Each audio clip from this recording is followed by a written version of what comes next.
I'm not saying a new technology like this won't eventually be cool. I'm just saying right now, well, I'm a bit worried that a lot of speculators are throwing around hip-sounding buzzwords, and when a lot of money starts trading hands, there's potential for folks to get burned. We've got a little to hash out. What the heck is going on with NFTs?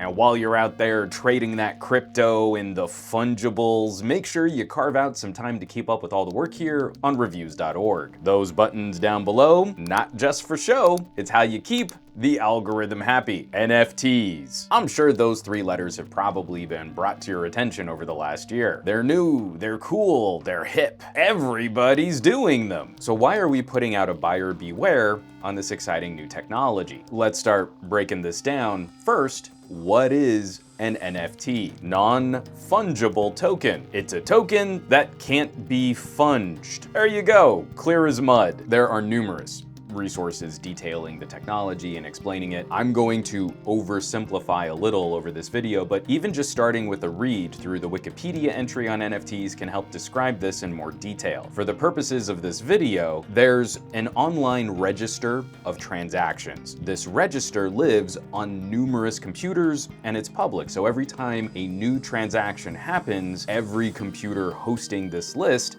is also updated. When an NFT is created, it's added to this public list. It's a wholly unique entry on the list. It can't be copied or manipulated. And if that NFT is sold, the register is updated to reflect the price and transfer of ownership. An artist can create a piece of art, add it to this register, sell it on an NFT marketplace, and the market can track the value of that piece publicly over time. It's a potentially exciting application of the blockchain tech used at the core of cryptocurrencies. So why are we concerned? Well, NFTs are super new. A major issue facing this market is property theft. Basically, anyone can create an NFT and add content to the register. And we're seeing numerous artists and photographers pulling their public galleries off of forums and communities. Bad actors can copy digital content, create the NFT, and profit from other people's work. When markets try to verify ownership of a piece of media, often it only matters who got there first. A major aspect of NFTs is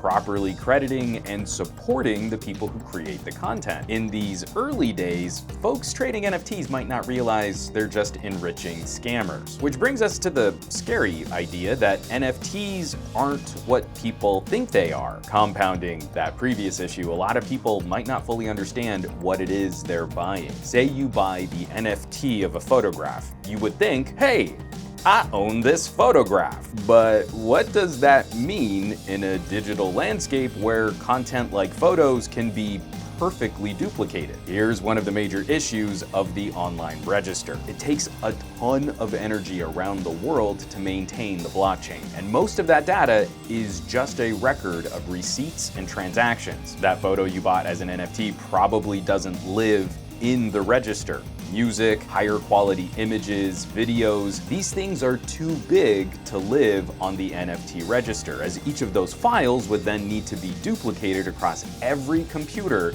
that hosts and updates the NFT register. So when you buy that picture, the register needs to point to something. So it's very likely what you've purchased is a link to the content, an address, or a website. So I could have this awesome photo. It lives on my server. You purchased a link to that photo, and if my server ever goes offline, or if I change the photo attached to the end of that link, there's not really much you can do owning the NFT. This current implementation of NFTs, you've got to be exceedingly clear about what the nature of the contract is. I'm a hobbyist photographer and I've sold some stock photography. I can sell you a photo directly, just a one-to-one transaction between creator and patron. And in our contract, we can state that I'm giving you my original raw files and that I can no longer legally distribute the original photo. It's now your property. That's not really how NFTs currently work. A lot of NFT sales are more like me saying, hey, you can own this painting. I sold you